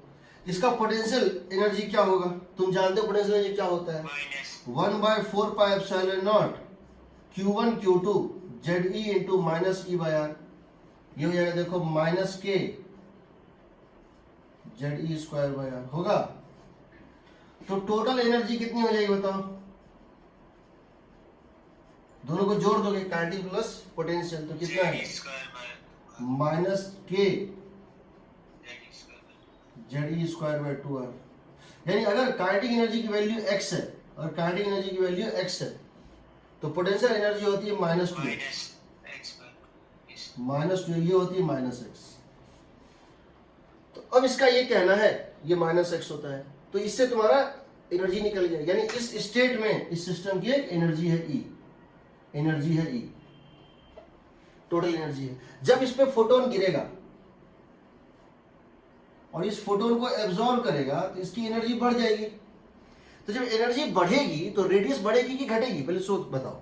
अगर हम R को बढ़ाएंगे, समझो यहां माइनस साइन लगा हुआ है, यहां बड़ा इंपॉर्टेंट होता है माइनस साइन। इसकी मैग्नीट्यूड घटेगी, इसका मतलब बढ़ रही है। -2 और -5 में -2 बड़ा है, -2 और -5 में -2 क्या है? बड़ा है। यानी अगर इसकी रेडियस बढ़ेगी तो इसकी मैग्नीट्यूड तो घट गई, रेडियस को बढ़ाओगे तो मैग्नीट्यूड तो घट गई, बट नेगेटिव साइन लगा है, यानी एनर्जी बढ़ गई। तो हम इसको कहते हैं इफ इट एब्जॉर्ब्स फोटोन, इसकी एनर्जी बढ़ जाएगी, यानी इसकी रेडियस क्या होगी? बढ़ जाएगी। और अगर ये एमिट करता, अगर ये एमिट करता तो इसकी एनर्जी घट जाती, यानी इसकी रेडियस क्या होती? घट जाती। एनर्जी अगर ये एमिट करेगा, इसका एनर्जी घटेगा तो रेडियस घटेगा, एनर्जी बढ़ेगा तो रेडियस बढ़ेगा। तो उसने इसको एक्सप्लेन किया, बहुत अच्छा, बहुत अच्छा उसने एक्सप्लेनेशन दिया सब कुछ। ठीक है, अब क्या हुआ? इसके इस पूरी थ्योरी को चैलेंज किया गया 2 काउंट्स पे, वो भी तुम जानते हो, किन 2 काउंट्स पे चैलेंज किया गया था। पहला स्टेबिलिटी को लेकर के, क्योंकि Maxwell's theory of electromagnetic radiation के अगेंस्ट जा रहा था, और दूसरा स्पेक्ट्रम के नेचर को लेकर के बता रहा हूं कैसे।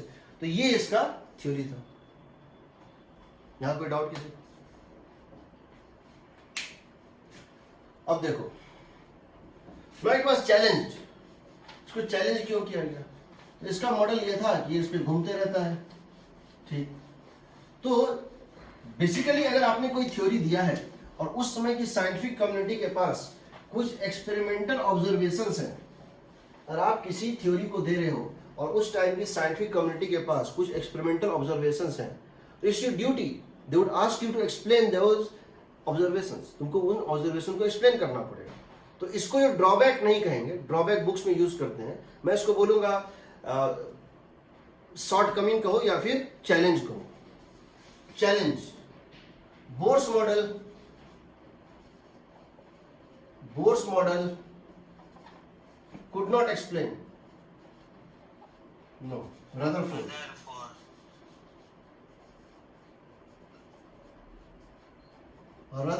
model could not explain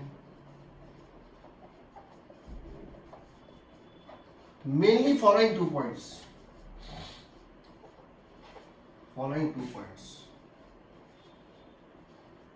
पहला, according to Maxwell's theory of electromagnetic waves, हम पढ़ेंगे ईएम वेव्स में जब हम लोग एक्स्ट्रा मेंस में जाएंगे। मैक्सवेल का कहना था कि जब भी कोई पार्टिकल सर्कुलर मोशन करता है या पीरियडिक मोशन, एसएचएम करता है, कोई भी पीरियडिक मोशन करता है, तो जो उसकी टाइम पीरियड होती है, अगर वो एक्सेलरेटेड है, any accelerated particle emits EM waves, वो ईएम वेव एमिट करता है।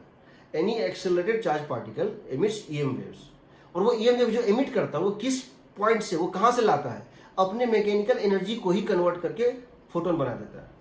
उस प्रोसेस में उसकी मैकेनिकल एनर्जी घटती है और घटते घटते जीरो हो जाती है, यानी वो डैम्प हो जाता है, वो डेड हो जाता है, उसका मोशन सीज हो जाता है।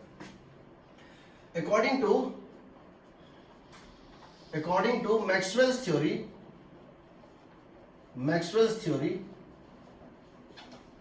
Of electromagnetic waves, any charge particle, any accelerated charge particle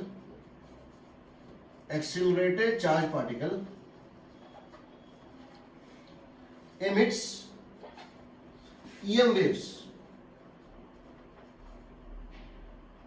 at the expense of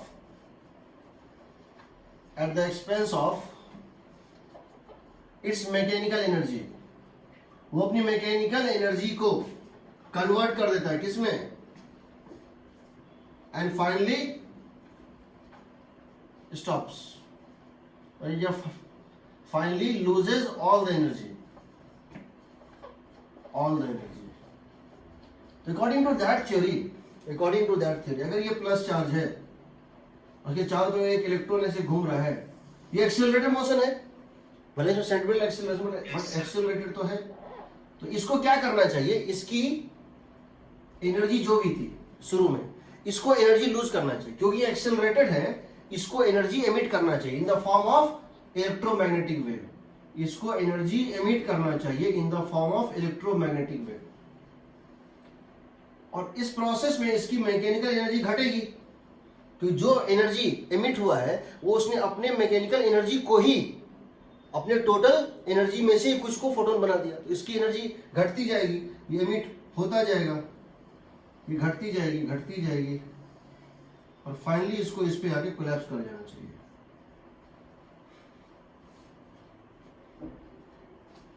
और फाइनली इसको कोलैप्स कर रहा है, बट ये कोलैप्स नहीं कर रहा था, but according to Rutherford model ये घूमेगा, घूमता ही रहेगा, कभी गिरेगा नहीं, यानी ये ईएम वेव एमिट नहीं कर रहा है, इसको ईएम वेव एमिट करना चाहिए था। नो, जो मैक्सवेल की थ्योरी थी उसका सॉलिड मैथमेटिकल फाउंडेशन था, मैक्सवेल की थ्योरी का सॉलिड मैथमेटिकल फाउंडेशन था, और इसकी जो थ्योरी थी रदरफोर्ड की, वो एक अरेंजमेंट था, एक्सप्लेनेशन था एक्सपेरिमेंट्स का,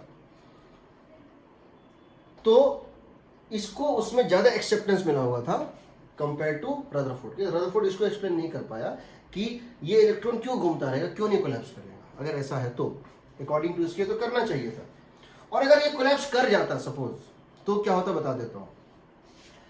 जब ये कोलैप्स कर जाता, यानी इसमें कभी भी किसी सर्कुलर मोशन में, चाहे मैग्नेटिक फील्ड में हो, चाहे इलेक्ट्रोस्टैटिक फील्ड में हो, चाहे ग्रेविटेशनल फील्ड में हो, कोई सैटेलाइट हो, अगर वो किसी विस्कस फोर्स में घुस जाए, विस्कस फोर्स मतलब समझ रहे हो, उसकी मैकेनिकल एनर्जी धीरे धीरे घटने लगे, तो उस प्रोसेस में जब ये गिरेगा, और एक सैटेलाइट जो धरती के चारों तरफ घूम रहा है वो गलती से धरती के एटमॉस्फेयर में घुस जाएगा, तो क्या होगा, उसमें फ्रिक्शन के कारण क्या होगा, हीट प्रोड्यूस होगा, धीरे धीरे उसको एनर्जी क्या होगी, घटते घटते वो धरती पे गिर जाएगा।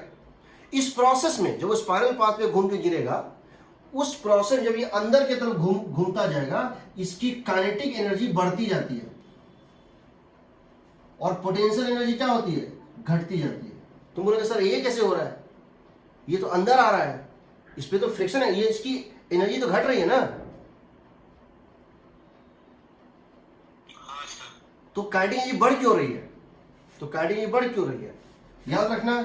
काइनेटिक एनर्जी घटती है decreases by X, potential energy kinetic energy increases by X जब रेडियस घटता है, when radius becomes r to r minus dr, when radius becomes r to r minus dr, kinetic energy increases by x, then potential energy decreases by 2x, therefore total energy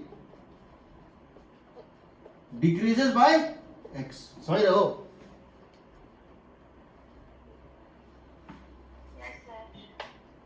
तो जब ये crash करता है तो बहुत तेज crash करता है, यानी अगर ये EM वेव एमिट करता तो ऐसे चल रहा था, ऐसे घूमता ऐसे घूमता ऐसे घूमता, बहुत तेज घूम के तब यहाँ कोलैप्स करता। ये मत समझना है कि एनर्जी घट रहा है तो दोनों घट रहा है, नहीं, पोटेंशियल एनर्जी ज्यादा घट रहा है और काइनेटिक एनर्जी कम बढ़ रहा है, इसीलिए टोटल एनर्जी घट रहा है। ग्रेविटेशन जब पढ़ाएंगे तो बताएंगे कैसे होता है, इसका मैकेनिज्म क्या होता है, कैसे कैसे इक्वेशन होता है, ठीक है। दूसरा, तो पहली बात इसको ये एक्सप्लेन नहीं कर पाया, इट कुड नॉट एक्सप्लेन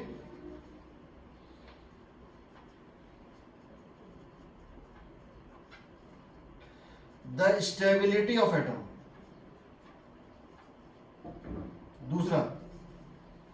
दूसरा उसका था चैलेंज, वो ये था कि अगर हम एक हाइड्रोजन एटम लेते हैं, एटॉमिक हाइड्रोजन गैस का एक सैंपल ले लो, उसमें लाइट गिराओ तो वो लाइट को एब्जॉर्ब कर लेता है, यानी एक्साइट हो जाता है।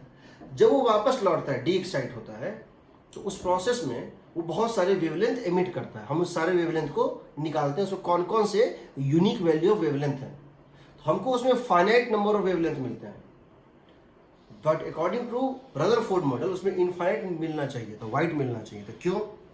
दूसरा होता है एमिशन स्पेक्ट्रा।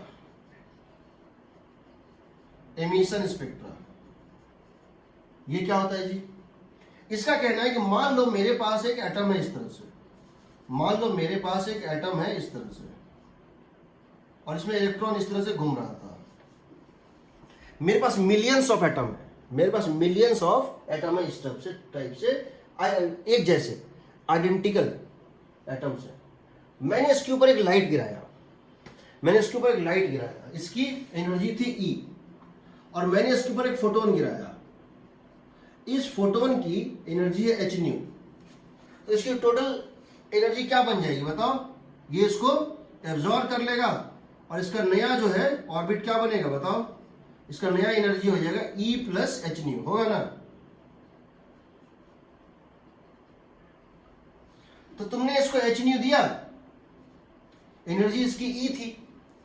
सारे एटम की मिलियंस ऑफ एटम एक चैम्बर में है, एक ग्लास के बॉक्स में मैंने millions of atomic hydrogen atom लिया हुआ है और सब पे एक मोनोक्रोमेटिक लाइट गिरा दिया, सबने इसको एब्जॉर्ब कर लिया, सब एक्साइट हो गया, यहां चला गया।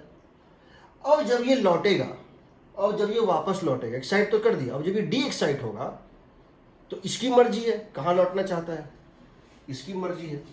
अब जब ये डी एक्साइट होगा, समझो, अब जब ये डी एक्साइट होगा, ये तो हो गया एक्साइट हो गया, गेट्स एक्साइटेड। अब ये डी एक्साइट होगा तो क्या होगा? देखो, कोई एटम यहां से यहां आएगा, कोई एटम यहां से यहां जाएगा, कोई ये एक पर्टिकुलर एटम है, एटम नंबर 1 यहां से यहां गया, तो इतने का इसका एनर्जी का डिफरेंस हुआ ना, इसको ये क्या बनेगा? फोटोन बना के निकाल देगा। दूसरा यहां से यहां जाएगा, इसको ये फोटोन बना देगा।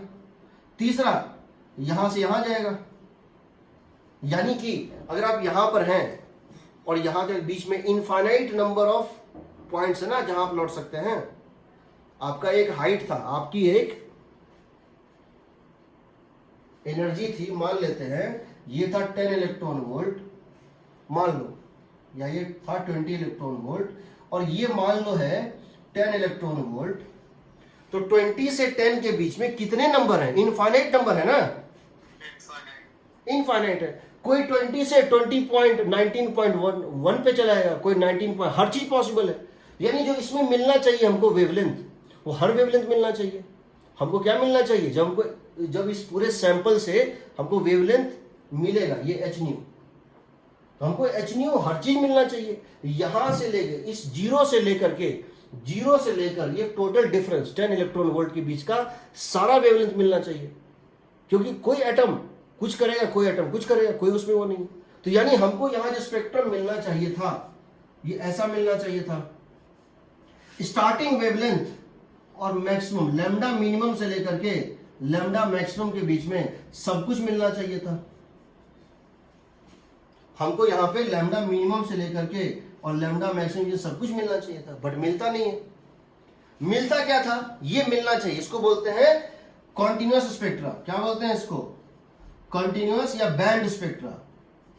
बैंड स्पेक्ट्रा का मतलब क्या होता है, it is infinite number of wavelengths.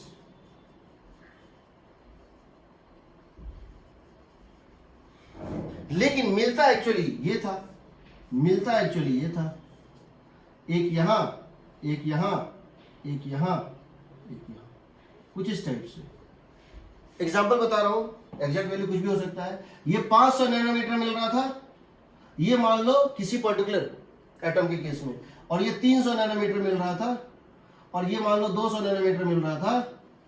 तो कुछ भी कर लो, 400 नैनोमीटर कभी नहीं मिलता था। 500 मिल रहा है तो 500 ही मिलेगा।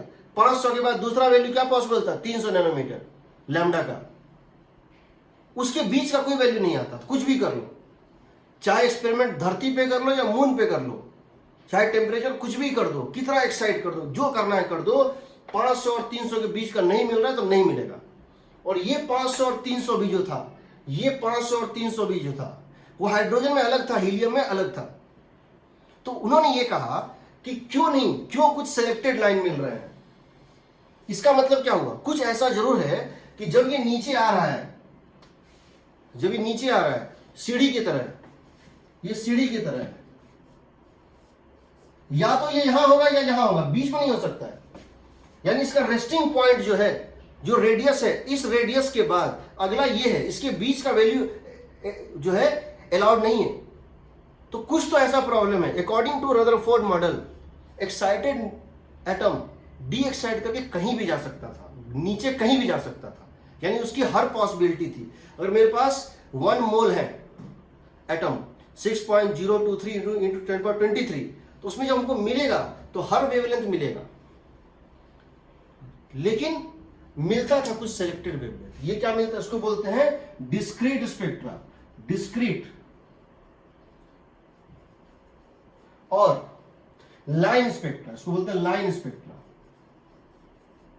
तो बोला बताओ, इसको एक्सप्लेन करो, तुम्हारे मॉडल के अकॉर्डिंग तो ये मिलना चाहिए था, बट एक्सपेरिमेंटली हमको ये मिल रहा है, ऐसा क्यों हो रहा है। 2 चीज बताओ, ऐसा क्यों हो रहा है, दूसरी बात यही लाइन क्यों मिल रहा है। इस वैल्यू को भी जस्टिफाई करो।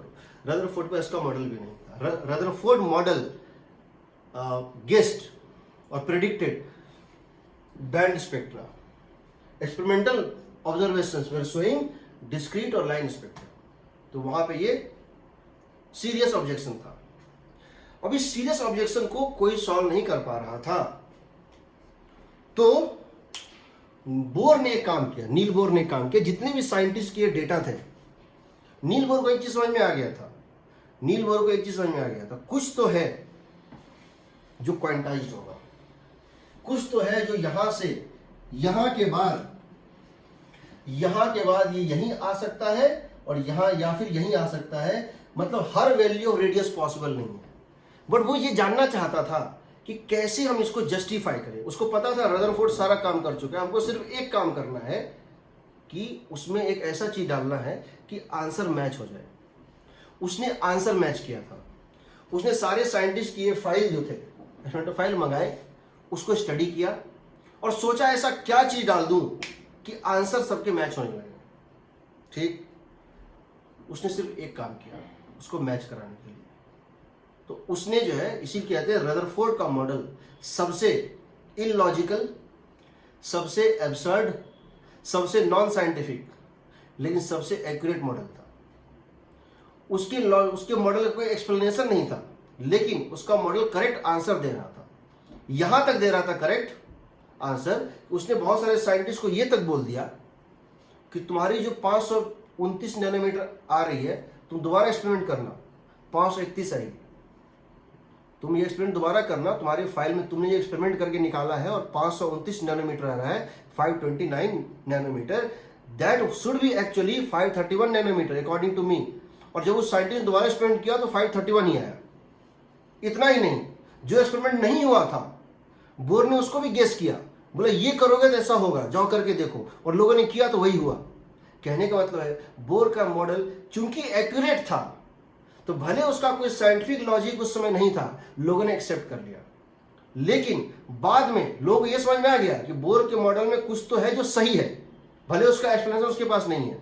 बोर के मॉडल को एक्सप्लेन करने के लिए, बोर को जस्टिफाई करने के लिए 3-4 और इन्वेंशन हो गए। बोर के मॉडल को जस्टिफाई करने के 3-4 और इन्वेंशन हो गए। तो बोर जब का जो था मॉडल सिर्फ ये था कि उसको एक चीज को क्वांटाइज करना, वो कैसे करता है वो बता रहा हूं। तो सबसे पहले बोर ने क्या किया, सारे फाइल मंगाए, सारे फाइल मंगा लिए, सबको स्टडी किया और सोचा कि कुछ ऐसा डालूं इंटीग्रल मल्टीपल ताकि वो जस्टिफाई हो जाए, वो जस्टिफाई हो जाए, वो आंसर सबके आ जाए। ठीक, तो उसने बहुत स्टडीज के बाद उसने क्या कहा, उसने सारे साइंटिस्ट को बुलाया और बोला कि हाँ मैं अब एटम का मॉडल बता रहा हूं, लेकिन मैं कोई थ्योरम नहीं दे रहा हूं, मैं कोई थ्योरम नहीं दे रहा हूं जिसको मैं प्रूव करूं। थ्योरम को प्रूव करना पड़ता है। मैं कोई लॉ नहीं दे रहा हूं जो यूनिवर्सली हर जगह एप्लीकेबल है। मैं कोई एक्सियम नहीं दे रहा हूं। एक्सियम मतलब होता है जो ऑब्वियस है। मैं पोस्टुलेट दे रहा हूं। पोस्टुलेट मतलब क्या होता है, कथन। ये मेरा कथन है, ये मैं कह रहा हूं। Prove me wrong if you can, prove me wrong. कथन का मतलब होता है मैंने कहा, या तो तुम इसको मानो या इसको गलत प्रूव करके दिखाओ। तो जब कोई कथन देता है तो उस समय उसकी बात को नहीं काटा जाता, उसकी बात को एज इट इज मानना पड़ता है। और जब बाद में वो एक्सप्लेन, आपको एक्सपेरिमेंटली उसको प्रूव करके दिखा दीजिए कि तुम गलत थे, तभी वो गलत माना जाएगा, नहीं तो नहीं माना जाएगा। तो उसने कहा कि ये मेरा कथन है, इसीलिए कोई सवाल मत करना। ठीक, गलती रदरफोर्ड की नहीं थी। गलती ये था कि उस समय साइंस का एक नया फील्ड शुरू हो रहा था। उस समय साइंस का एक नया फील्ड का जन्म हुआ था, उसका नाम था क्वांटम फिजिक्स। और वो समय के साथ सब कुछ को चेंज करने वाला था। क्योंकि वो रदरफोर्ड उसकी स्टार्टिंग में थे, उनको उसमें वो टूल नहीं था, पर धीरे धीरे समझ में आ गया कि क्लासिकल था ही नहीं, मैक्सवेल का थ्योरी ही गलत था। मैक्सवेल की थ्योरी गलत थी, मैक्सवेल की थ्योरी इनसफिशिएंट। एक नया ब्रांच का जन्म हो रहा था, उसका नाम था क्वांटम फिजिक्स, जिसने धीरे धीरे पूरी फिजिक्स को कवर कर दिया। और न्यूटोनियन फिजिक्स उसका स्पेशल केस बन गया।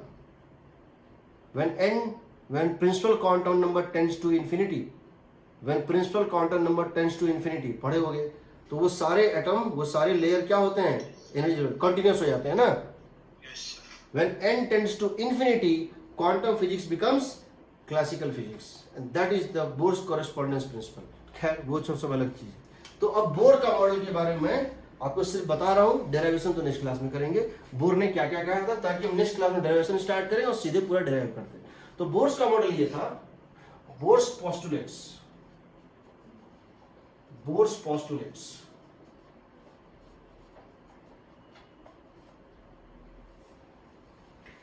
यही इंपॉर्टेंट है हमको, इसी का, इसका जो क्वांटाइजेशन रूल है वो मेन है।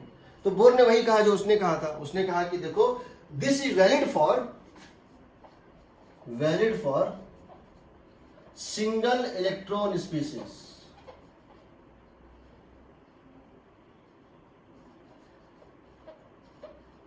इसका मतलब क्या हुआ, जिसमें एक इलेक्ट्रॉन हो, यानी hydrogen helium plus, lithium 2+, beryllium 3+, hydrogen helium lithium beryllium boron, like that.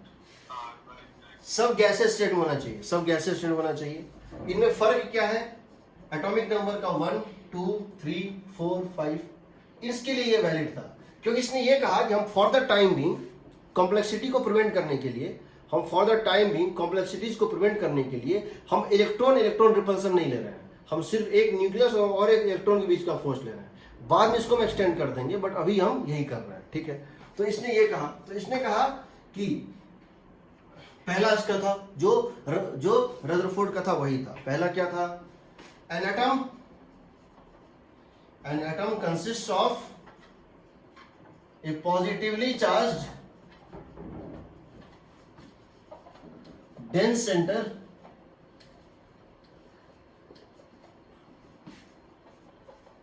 called nucleus, around which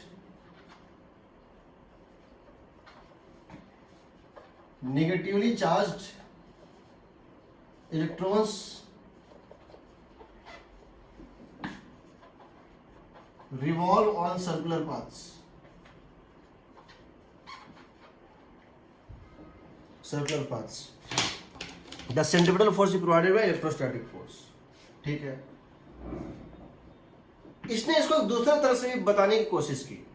इसने कहा इन सर्कुलर पाथ्स, ये सर्कुलर पाथ में होते हैं, ठीक है। सेकंड उसने ये कहा electrons revolve around certain selected orbits only, ठीक। Electrons revolve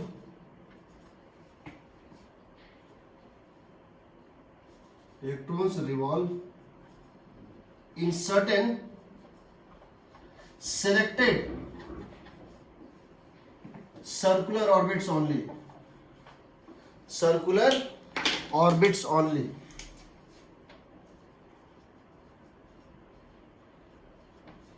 हर एक में नहीं घूमेगा, certain selected circular orbits. these orbits are designated by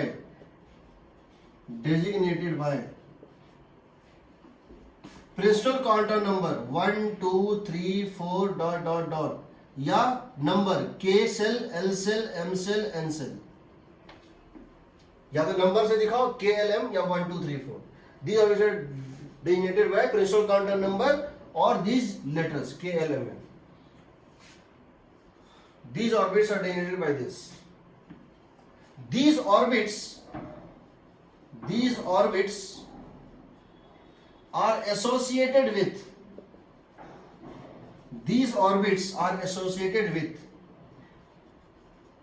certain energies,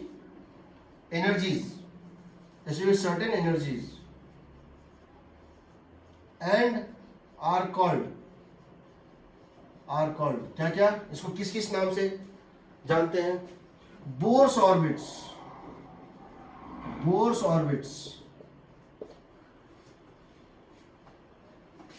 energy levels,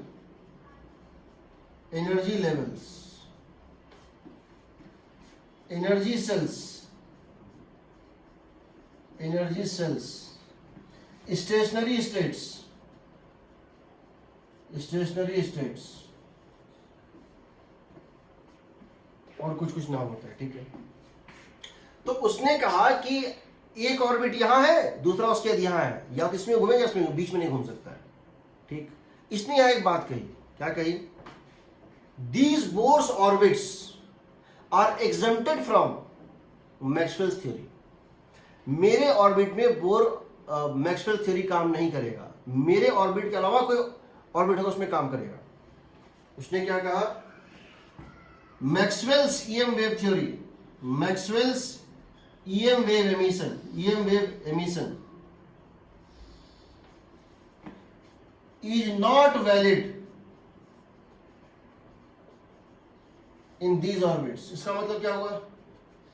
इसका मतलब इसका ये कहना था कि मैं अगर कह रहा हूं ये है ऑर्बिट नंबर 1, ये ऑर्बिट नंबर 2, ये है n इक्वल टू 1 और ये है n इक्वल टू 2। अगर इलेक्ट्रॉन इस n इक्वल टू 1 में घूम रहा है अगर इलेक्ट्रॉन इस n इक्वल टू 1 में घूम रहा है तो वो EM वेव एमिट नहीं करेगा, या मैक्सवेल थ्योरी वैलिड नहीं है। अगर इलेक्ट्रॉन इसमें घूम रहा है, इसमें भी EM वेव एमिट नहीं करेगा, क्योंकि मेरा है, ये कौन सा ऑर्बिट है, मेरा ऑर्बिट है, बोर्स ऑर्बिट है। लेकिन अगर इलेक्ट्रॉन यहां घूमने लग गया तो एमिट करेगा, यानी ये यहां से जब यहां तक आएगा तो एमिट करेगा। सही रहो ना, मेरे ऑर्बिट में नहीं करेगा। इसका मतलब एक ही झटके में उसने क्या किया, स्टेबिलिटी का झंझट ही खत्म कर दिया। इसमें ये एमिट नहीं करेगा, बोर्स ऑर्बिट में नहीं होता है। और inter Bohr's orbit, Bohr's orbit के बीच का किसी स्पेस घूमेगा तो एमिट करेगा। और तुम इसको यहां घुमाओ, मान लो, इमेजिन करो फर्स्ट बोर ऑर्बिट, मान लो n इक्वल टू 1 जो है वो मान लेते हैं 10 एंगस्ट्रॉम है, 10 एंगस्ट्रॉम है। एंगस्ट्रॉम समझते हो ना, 10 की पावर -10। -10 मीटर। ये 10 एंगस्ट्रॉम है और ये मान लो 20 एंगस्ट्रॉम है। तो अगर 10 एंगस्ट्रॉम में घूम रहा है रेडियस में तो एमिट नहीं करेगा, 20 में घूम रहा है तो एमिट नहीं करेगा। लेकिन अगर तुम इसको 14 में घुमा दोगे या 16 में घुमा दोगे तो ये करेगा, और फिर घटते घटते कहां तक चला जाएगा, 10 तक जाएगा और फिर स्टेबल हो जाएगा। अगर ये 20 में घूम रहा था तो कोई दिक्कत, अगर ये 18 में घुमाओगे, 18 में, तो ये कोलैप्स करेगा धीरे धीरे, और फिर यहां पर आके फिर ये क्या होगा, 10 पे आके स्टेबल हो जाएगा। तो उसने स्टेबिलिटी का क्राइटेरिया ही खत्म कर दिया। ठीक, उसने बोला इनको बोलते हैं स्टेशनरी स्टेट। इसकी एनर्जी होती है n इक्वल टू 1 में E1, इसकी होती है E2। इसकी टोटल एनर्जी होती है E1, इसकी होती है E2। तो एक पर्टिकुलर जो है ऑर्बिट, जो है ऑर्बिट, उसको कहना भी सही नहीं है क्योंकि एनर्जी से रिलेटेड है। एक पर्टिकुलर ऑर्बिट का मतलब है एक पर्टिकुलर एनर्जी का स्ट्रक्चर, एक पर्टिकुलर अरेंजमेंट जिसमें एक पर्टिकुलर एनर्जी होती है। अब आगे लास्ट पॉइंट कि कैसे डिसाइड करेंगे, कैसे डिसाइड करेंगे कि कौन सी ऑर्बिट, इसका क्राइटेरिया क्या है। What is the criteria of selecting the Bohr's orbit, what is the criteria of selecting the Bohr's orbit. यहां हम ये भी लिख सकते हैं, as n increases, energy is more, therefore जब भी कोई फोटोन एमिट, जब भी कोई फोटोन गिरेगा और ये इसको एब्जॉर्ब करेगा, ये इसकी n बढ़ सकती है। Electron is not allowed to rotate, revolve in non Bohr orbit. याद रखना, electron is not allowed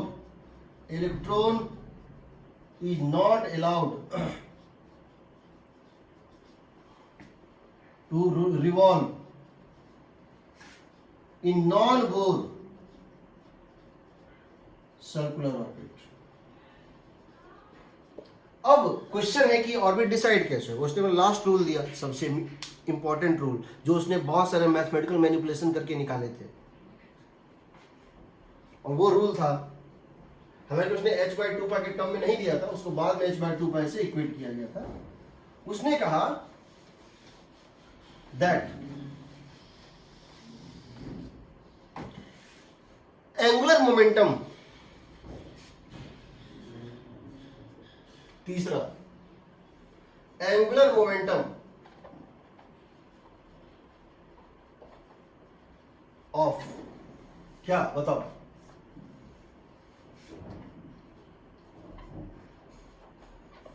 क्या एंगुलर मोमेंटम ऑफ इलेक्ट्रॉन या nucleus, angular momentum of atom, angular momentum of atom about which axis, which axis, which axis, center of mass axis,